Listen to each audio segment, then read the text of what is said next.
نحمدہ و نصلی علی رسولہ الکریم اما بعد فاعوذ باللہ من الشیطان الرجیم بسم اللہ الرحمن الرحیم رب اشرح لی صدری ویسر لی امری واحلل عقدۃ من لسانی یفقہوا قولی رب ادخلنی مدخل صدق واخرجنی مخرج صدق واجعل لی من لدنک سلطانا نصیرا حسبنا اللہ ونعم الوکیل نعم المولا ونعم النصیر رب زدنی علما رب زدنی علما رب زدنی علما رب یسر ولا تعسر وتمم بالخیر آمین یا رب العالمین۔ آج ہم سورۃ الہمزہ کا مطالعہ کریں گے۔ سورۃ الہمزہ مکی سورت ہے اور اس کی 9 آیات اور 1 رکوع ہے۔ بسم اللہ الرحمن الرحیم۔ ویل لکل ہمزۃ لمزہ الذی جمع مالا وعددہ یحسب ان مالہ اخلدہ کلا لینبذن فی الحطمہ وما ادراک ما الحطمہ نار اللہ الموقدہ التی تطلع علی الافئدہ انہا علیہم مؤصدہ فی امد ممددہ۔ صدق اللہ العظیم۔ ویل ہلاکت ہے، تباہی ہے، بربادی ہے، لکلی ہر ایک کے لیے، ہمزۃ لمزہ جو بڑا ہی عیب نکالنے والا، تانے دینے والا ہو۔ الذی جمع مالا وعددہ جس نے مال جمع کیا اور اس کو گنتا رہا۔ یحسب ان مالہ اخلدہ وہ گمان کرتا ہے کہ اس کا مال اس کو ہمیشہ زندہ رکھے گا۔ کلا ہرگز نہیں، ایسا نہیں ہو سکتا۔ لینبذن فی الحطمہ وہ لازماً ضرور بالضرور جہنم میں پھینکا جائے گا، ایسی آگ میں جو ٹکڑے ٹکڑے کر دے گی۔ وما ادراک ما الحطمہ اور آپ کو کیا خبر کہ حطمہ کیا ہے، وہ ٹکڑے ٹکڑے کرنے والی آگ کیا ہے۔ نار اللہ الموقدہ وہ اللہ کی آگ ہے جو سلگائی گئی ہے اللہ کے حکم سے۔ التی تطلع علی الافئدہ وہ جو دلوں تک پہنچ جائے گی۔ انہا علیہم مؤصدہ جو ان پر بند کر دی جائے گی۔ فی امد ممددہ لمبے لمبے ستونوں میں۔ ویل جیسے ابھی میں نے بتایا ہلاکت ہے، تباہی ہے، بربادی ہے، اور ہم اس سے پہلے کئی صورتوں میں پڑھ رہے ہیں۔ ویل کا مطلب یہ ہوتا ہے کہ یعنی مطلب تو یہ ہے، لیکن اس کا ایک مطلب یہ ہے کہ یہ جہنم کی ایک وادی کا بھی نام ہے۔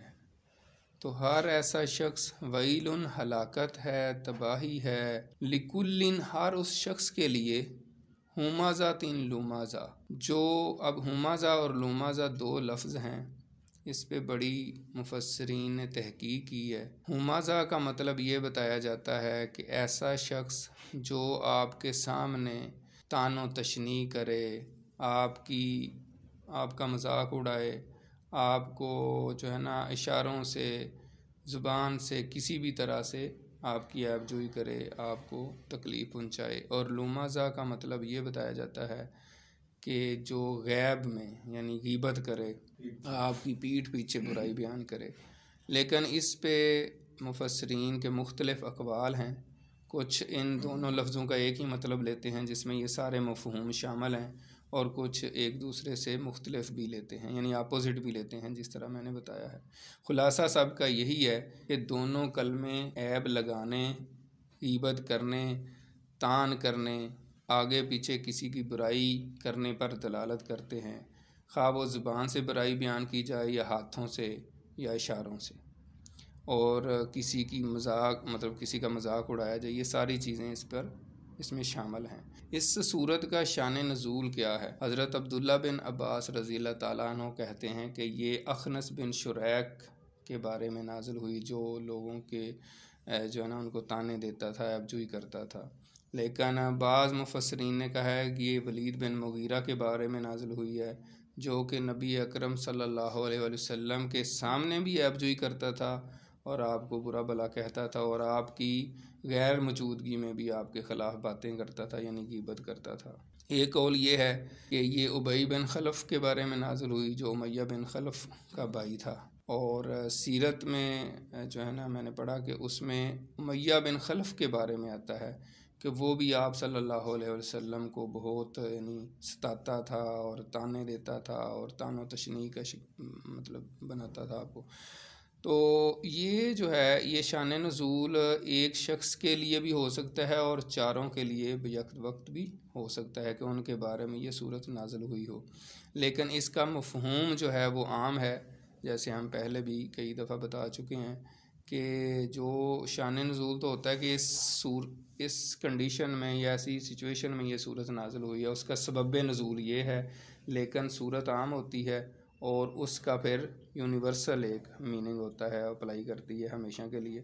تو یہ بھی سب لوگوں کے لیے اپلیکیبل ہے جو قیامت تک کے لیے آئیں گے، یعنی ہر وہ شخص جو بھی کسی کو تانے دیتا ہے، طنز کرتا ہے اور غیبت کرتا ہے، عیب لگاتا ہے، تو اس کے لیے ہلاکت ہے، بربادی ہے۔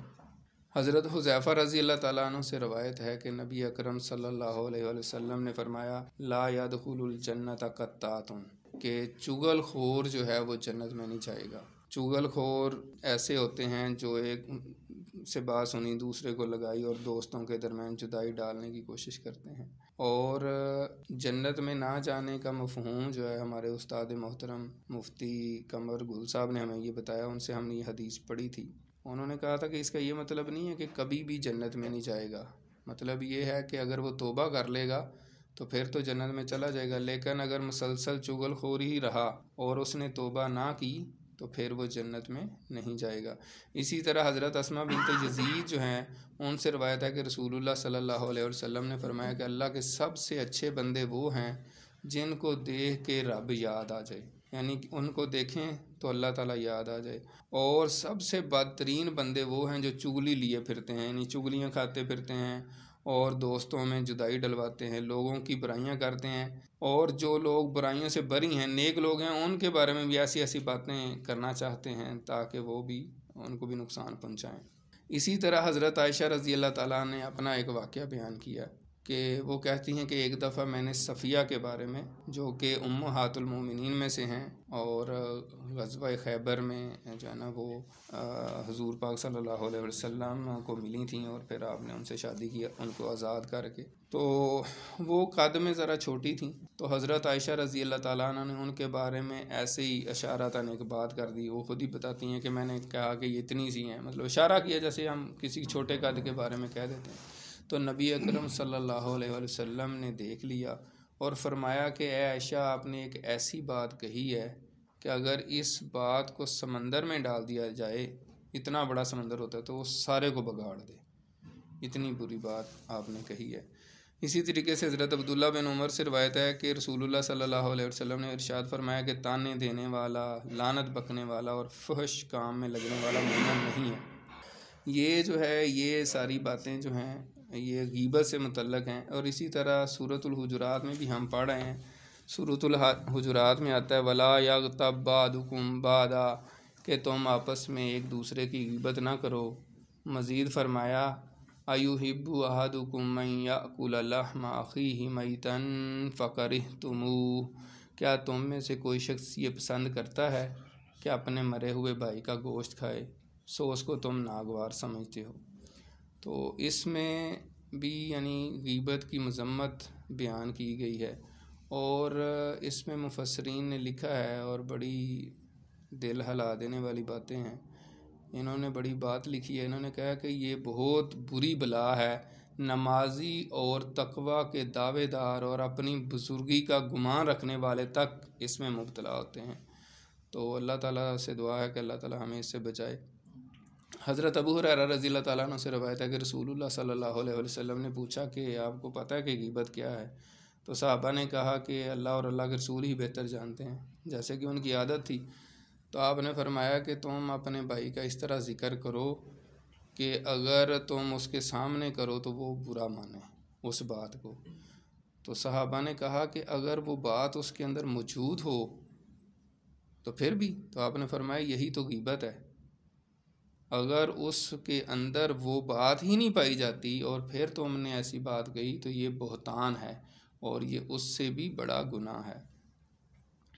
اس کے علاوہ مفسرین نے یہ لکھا ہے کہ غیبت جو ہے یہ ڈبل گناہ ہے اور اس میں حقوق اللہ اور حقوق العباد دونوں ہی متاثر ہوتے ہیں.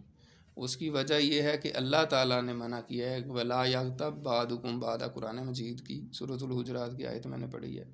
تو اللہ تعالیٰ جب منع کر رہا ہے تو اللہ کا حکم نہ ماننا یعنی یہ کہ یہ بڑا کبیرہ گناہ ہے، اللہ کا حکم کی خلاف ورزی کرنا. اور دوسرا یہ ہے کہ جس کی غیبت کی جاتی ہے اس کے آپ حقوق سلب کر رہے ہیں. اس وجہ سے اللہ تعالیٰ سے دعا ہے کہ اللہ تعالیٰ ہمیں غیبت سے بچائے. اس کے علاوہ جو ہے نا نبی اکرم صلی اللہ علیہ وسلم نے فرمایا کہ غیبت جو ہے وہ زنا سے بھی زیادہ سخت ہے. تو صحابہ کرام بڑے پریشان ہوئے، انہوں نے کہا کہ حضور زنا سے بھی زیادہ سخت ہے، کس طرح مطلب؟ تو آپ صلی اللہ علیہ وسلم نے فرمایا کہ جو بندہ زنا کرتا ہے وہ بعد میں توبہ کر لے، اللہ تعالیٰ اس کی توبہ قبول فرما لے تو اس کا معاملہ تو رفع دفع ہو جاتا ہے.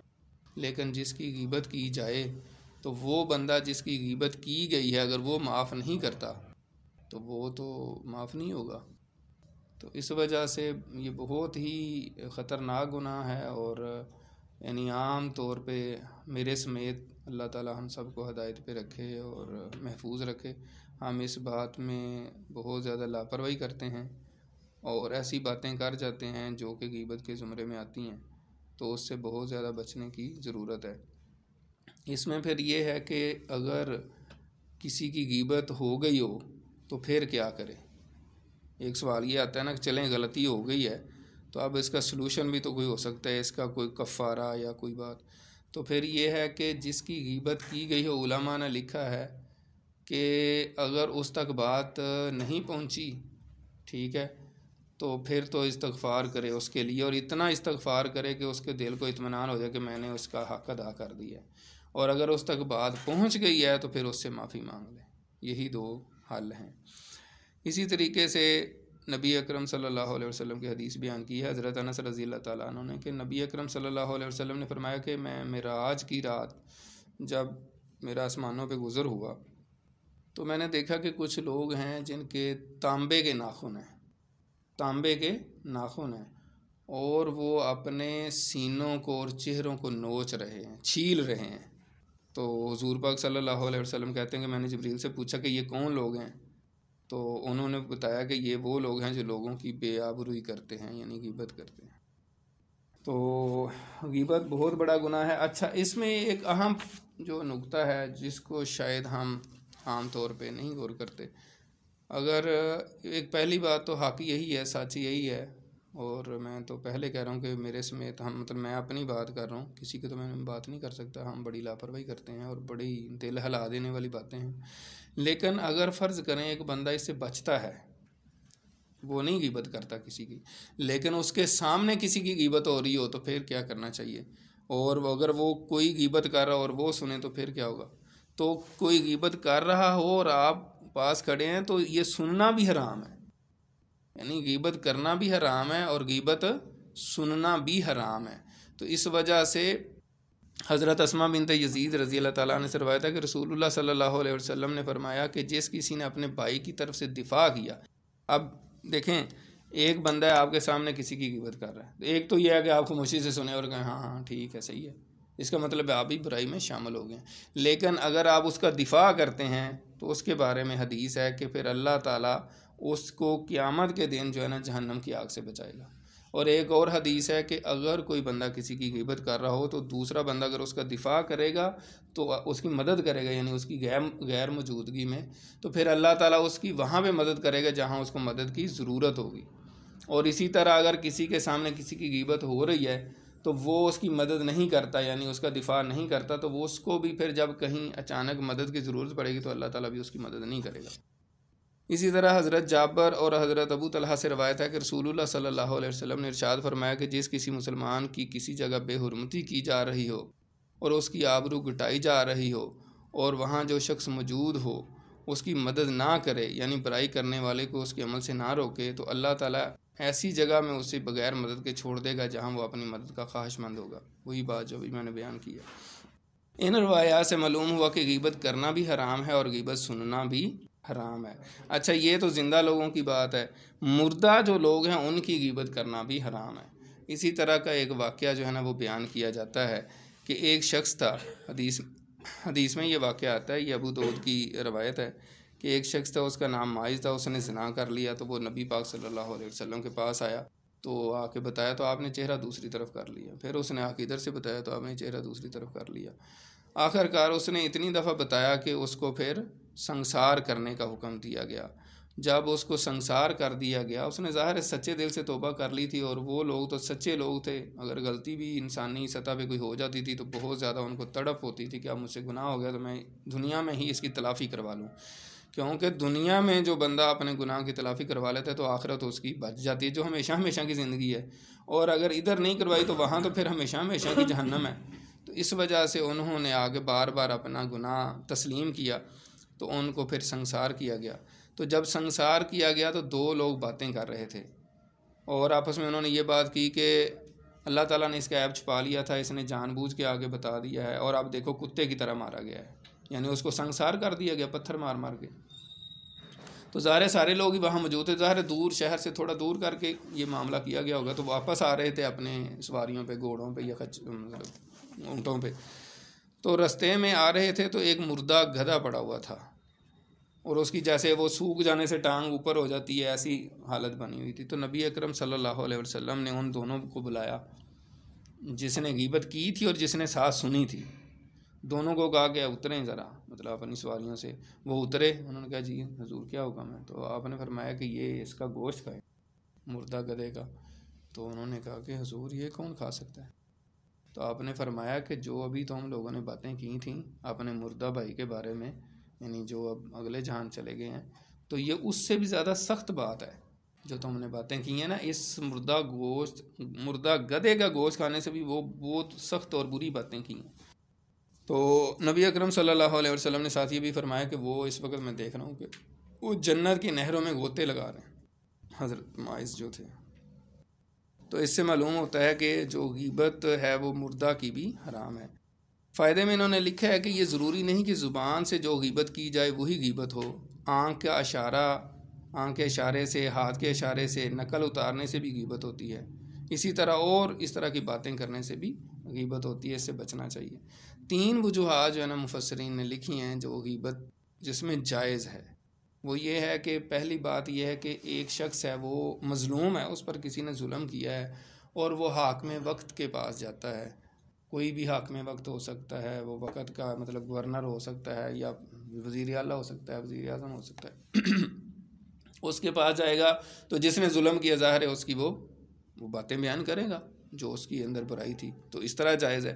دوسرا یہ ہے کہ کسی کے شر سے بچانے کے لیے کوئی غیبت بیان کی جائے. یعنی اگر کوئی آپ کے پاس آتا ہے، پوچھتا ہے کہ میں فلاں جگہ رشتہ کرنا چاہ رہا ہوں، یا میں فلاں بندے کے ساتھ پارٹنرشپ پہ کاروبار کرنا چاہ رہا ہوں، یا فلاں جگہ میں ایک مکان لینا چاہ رہا ہوں، اس بندے کے بارے میں پوچھتا ہے، اس کے ہمسائے میں جو ہے، تو اس کو پھر صحیح بتانا چاہیے. اور حضور پاک صلی اللہ علیہ وسلم نے ایک دفعہ ایک صحابی آئے تو انہوں نے بتایا کہ میں نے شادی کر لی ہے. تو آپ نے فرمایا کہ انصاری کسی عورت سے. تو آپ نے فرمایا کہ تم نے اچھی طرح دیکھ لینا تھا، دیکھ لیا عورت تم نے؟ تو انہوں نے کہا کہ نہیں. تو آپ نے فرمایا کہ دیکھ لینا تھا، انصاری عورتوں میں تھوڑا آنکھ میں پرابلم ہوتا ہے، یعنی آنکھ میں مسئلہ ہوتا ہے. تو اس طرح یعنی کہ آپ نے یہ بات بتا دی. تیسری جو وجہ بتائی گئی ہے غیبت کی اجازت کی، وہ ہے محدثین کا قانون جرح و تعدیل. یعنی محدثین جو ہیں، جو انہوں نے اسماء الرجال کا تقریباً 4 لاکھ لوگوں کا جو ڈیٹا بیس بنایا ہوا ہے، اس میں کوئی بھی شخص جو ہے اس کی چھان پھٹک کی جاتی ہے. وہ جس طرح کا ہو وہ بتایا جاتا ہے. یعنی یہ جھوٹا شخص ہے، یہ ایسے کرتا ہے، یہ غلط کام کرتا ہے، یہ مطلب جو بھی اس کی برائیاں ہوتی ہیں وہ بتائی جاتی ہیں تاکہ حدیث کا علم جو ہے وہ محفوظ رہے اور حدیث جو ہے نا صحیح جو فارم میں ہے وہ مسلمانوں تک اور عوام الناس تک پہنچے. تو یہ جو ہے یہ غیبت کے متعلق چیزیں تھیں. اللہ تعالی ہمیں غیبت سے بچائے. اب آگے بات چلتی ہے، وَيْلٌ لِكُلِّ ہُمَزَةٍ لُمَزَةٍ الَّذِي جَمَعَ مَالًا وَعَدَّدَهُ. وہ شخص جو مال جمع کرتا ہے اور اس کو گنتا رہتا ہے. جیسے میں نے پہلے بھی بتایا کہ بعض مفسرین کے نزدیک جو یہ امیہ بن خلف کے بارے میں نازل ہوئی تھی۔ امیہ بن خلف واقعہ ہی بہت بڑا امیر شخص تھا، آج کے حساب سے آپ کروڑ پتی بلکہ ارب پتی بھی شاید کہہ سکتے ہیں۔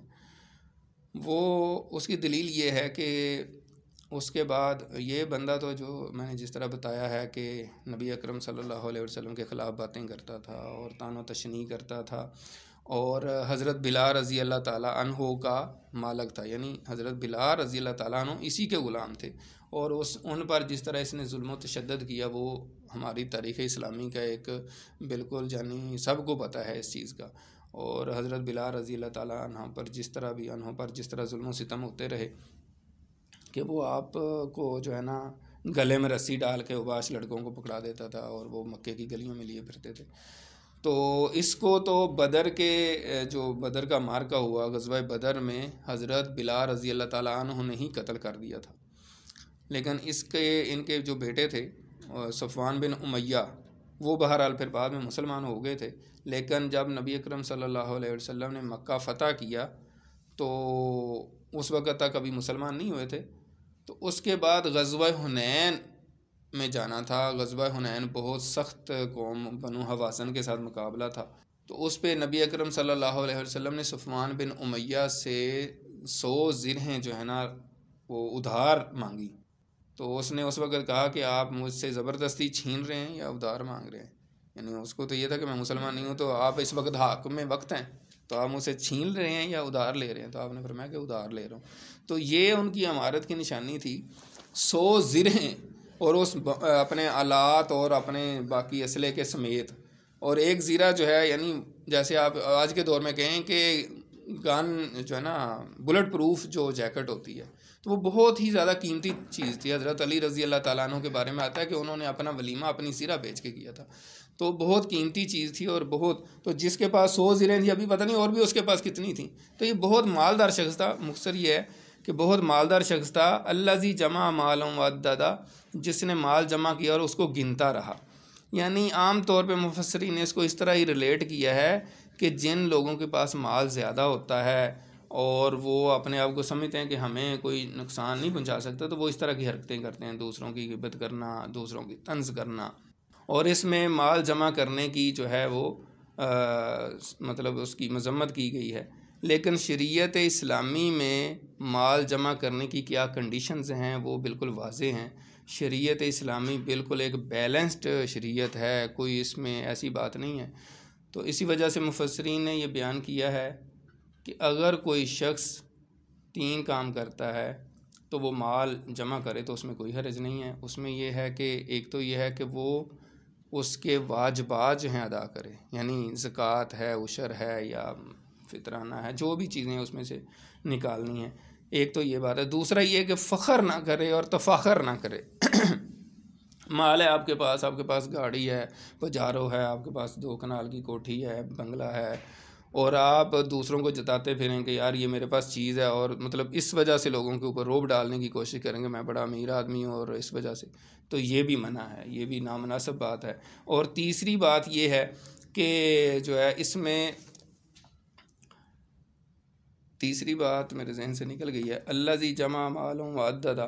ہاں، تیسری بات ایک تو یہ کہ صدقہ خیرات نکالے اس میں سے، اور دوسرا یہ ہے کہ ہاں وہ ضروریات دین سے بھی جو ہے نا وہ غافل نہ ہو جائے، یعنی مال جمع کرنے میں بندہ لگا ہوا ہے اور اس کو ہوش ہی نہیں ہے، نماز ہے، روزہ ہے، حج ہے، زکوٰۃ ہے، یہ ساری چیزیں ہیں، اگر وہ ان سے غافل ہے اور مال جمع کر رہا ہے ہر وقت دیکھتا ہے یار اس وقت میرے بینک میں اتنے کروڑ روپیہ ہو گیا، اب کتنے ادھر سے آنے ہیں، کتنے ادھر سے آنے ہیں، تو اتنے کروڑ اور ہو جائے گا، پھر اور ادھر سے آئیں گے 5 کروڑ ہو جائے گا، پھر میں یہ لے لوں گا وہ لے لوں گا، تو اسی چکروں میں، یعنی پہلے تو لوگ گنتے تھے نا نوٹ، باقی گنتے تھے، اب تو لوگ حساب کرتے ہیں نا، بس بیلنس چیک کرتے ہیں، تو ظاہر سی بات ہے وہ اسی میں آتا ہے۔ تو یہ اگر چیزیں نہیں ہیں تو پھر مال جمع کرنا بری بات نہیں، اس نیت سے اگر مال جمع کرتا ہے کہ اللہ کے دین کے لیے اور اللہ کی مخلوق کے لیے کام آئے۔ اور یہ وہ مال کس لیے جمع کر رہا ہے؟ یحسب ان مالہ اخلدہ، وہ یہ گمان کرتا ہے کہ اس کا مال اس کو ہمیشہ زندہ رکھے گا، یعنی اتنا میں نے مال جمع کر لیا، اگر کوئی بھی مجھے مشکل پیش آئی تو وہ میں اس کو ڈیل کر لوں گا، یا جو ہے نا یہ مال مجھے ہمیشہ زندہ رکھے گا، کوئی بھی بیماری کی صورت میں کسی بھی طرح سے اور وہ اس کے ساتھ ایسے لگا، اس کی عادت بن گئی ہے، وہ سمجھتا کہ جس طرح میں زندہ ہوں مال بھی میرے پاس اس طرح رہے گا۔ بعض مفسرین نے یہ کہا کہ یہ مال میرے پاس ہمیشہ رہے گا، یہ بھی ترجمہ کیا۔ کلا، ہرگز نہیں، لَيُنبَذَنَّ فِي الْحُطَمَةِ، ایسا شخص لازماً ضرور بھی ضرور حطامہ میں پھینکا جائے گا۔ عربی گرامر جو ہے نا اپلائی ہو رہی ہے، جیسے میں نے عرض کیا، لام تاکید بھی ہے اور نون سکیلا بھی لگا ہوا ہے، تو اس سے بہت شدت پیدا ہو جاتی ہے معنی میں۔ نبازہ کا مطلب ہوتا ہے کہ کسی چیز کو ردی سمجھ کے، بالکل بیکار سمجھ کے، کوڑا کرکٹ سمجھ کے ڈسٹ بن میں جیسے پھینک دیا جاتا ہے، ایسے ہی اس شخص کو پھینک دیا جائے گا۔ لیکن پھینکنا نبازہ نہیں صرف کہا، لَيُنبَذَنَّ کہا ہے کہ ہم ضرور بھی ضرور اور لازماً وہ جو ہے نا وہ شخص پھینک دیا جائے گا۔ فی الحطامہ، حطامہ میں، حطامہ کا لفظ جو ہے وہ ہا، تو اور میم سے بنا ہے۔ اس کا مطلب یہ ہوتا ہے ٹکڑے ٹکڑے کرنا، ریزہ ریزہ کرنا، اور بالکل ہی کسی چیز کو رون دینا اور اس کے چھوٹے چھوٹے جو ہے نا ٹکڑے کر دینا۔ تو ایسا شخص جو ہے وہ اس آگ میں پھینکا جائے گا جس میں پھینکتے اس کے ٹکڑے ٹکڑے ہو جائیں گے، وہ آگ اتنی شدت ہوگی اس آگ میں۔ وما ادراک ما الحطمہ، اور آپ کیا جانیں کہ وہ حطمہ کیا چیز ہے، یعنی وہ جو آگ ہے جو جلا کر ٹکڑے ٹکڑے کر دے گی، وہ کیا چیز ہے، اس کی اب بتائی جا رہی ہے۔ نار اللہ الموقدہ، وہ اللہ کی آگ ہے، نار اللہ، اللہ کی آگ۔ پورے قرآن مجید میں جہنم کے بارے میں جتنا بھی ذکر ہے اور اس کی صفات بیان کی گئی ہیں، کہیں پہ بھی اس آگ کو نار اللہ نہیں کہا گیا، یعنی یہ حطامہ ایسی آگ ہے جس کو اللہ کی آگ کہا گیا ہے۔ تو مفسرین نے یہ بیان کیا ہے کہ اس میں شدت پائی جاتی ہے، اس سے شدت کے ساتھ بات بیان کی جا رہی ہے۔ نار اللہ الموقدہ، جو جلائی گئی ہے، ایسی آگ جو اللہ کے حکم سے جلائی گئی ہے۔ حدیث میں آتا ہے، ہم پہلے بھی پڑھ چکے ہیں، کہ جہنم کی آگ کو 1000 سال جلایا گیا تو وہ سرخ ہو گئی، پھر 1000 سال جلایا گیا تو پھر وہ سفید ہو گئی، پھر 1000 سال اور جلایا گیا تو وہ کالی ہو گئی، اتوا وہ کالی ہے، اندھیری ہے بالکل، اور وہ دنیا کی آگ سے 70 گنا زیادہ تیز ہے۔ یہ کون سی آگ ہے؟ اللتی تطلع علی الافئدہ، یہ وہ آگ ہے جو دلوں تک چڑھ جائے گی، دلوں تک پہنچ جائے گی۔ اب مفسرین نے اس کی اس طرح تشریح کی ہے، وہ کہتے ہیں کہ دنیا کی آگ جب بندے کسی کو لگتی ہے تو وہ دل تک پہنچنے سے پہلے ہی بندے کی ڈیتھ ہو جاتی ہے، لیکن جہنم کی آگ جو ہے وہ دلوں تک پہنچ جائے گی۔ اس کی وجہ یہ ہے کہ وہاں موت نہیں آئے گی، تو وہاں پہ دل جلنے کا اور سارا معاملہ ہوگا، اور اس کے دل تک جو ہے نا اس کو جلا دے گی، اور پھر دوبارہ اس کو زندگی دی جائے گی، پھر جلایا جائے گا۔ یہ اس طرح سلسلہ جاری رہے گا۔ انہا علیہم موصدہ، انہا بے شک وہ آگ، موصدۃ وہ بند کی گئی ہوگی، علیہم ان پر، یعنی اس کی ترکیب جو ہے اس طرح بنتی ہے، یعنی وہ آگ ایسے لوگوں پر بند کر دی جائے گی، یعنی بند یعنی ان کو اس میں ڈال کے اوپر سے بند کر دیا جائے گا، جیسے اوون میں آپ کوئی چیز رکھ کے ہائی ٹمپریچر میں اس کو اچھے طریقے سے بند کر دیتے ہیں، اور پھر وہ چیز اچھی طرح کوک ہو جاتی ہے، یا بہت ہائی ٹمپریچر اور بہت گرم ہو جاتی ہے۔ تو یہ جہنم کی آگ جو ہے، یہ تو جس طرح بتایا ہے کہ ٹکڑے ٹکڑے کر دے گی، تو اس میں ان کو ڈال کے جب اوپر سے بند کر دیا جائے گا تو اس کی حالت کا خود ہی اندازہ لگایا جا سکتا ہے۔ فی امد ممددہ، لمبے لمبے ستونوں میں، یعنی اس کی مختلف تشریحات کی گئی ہیں۔ ایک تو یہ ہے کہ وہ لمبے لمبے ستون ہوں گے جس میں یہ وہ بند کر دیے جائیں گے، جیسے ستون کے ساتھ کسی کو مجرم کو باندھ دیا جائے اور دائیں بائیں سے بند کر دیا جائے اور اس کے اندر بہت زیادہ آگ ہو۔ تو اللہ تعالیٰ سے دعا ہے کہ اللہ تعالیٰ ہمیں ایسی آگ سے، جہنم کی آگ سے بچائے۔ اللہم اجرنا من النار، اللہم اجرنا من النار، اللہم اجرنا من النار۔ تو اللہ تعالیٰ سے دعا ہے کہ ہم نے آج جو پڑھا ہے، سنا ہے، اس پر عمل کرنے کی توفیق عطا فرمائے۔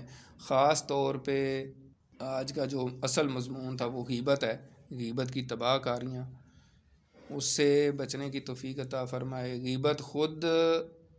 غیبت کرنے سے ہم بچیں، اور کوئی غیبت ہمارے سامنے کسی کی کر رہا ہو تو اس کو بھی منع کریں، اور کسی زندہ کی اور کسی مردہ کی بھی غیبت نہ کریں۔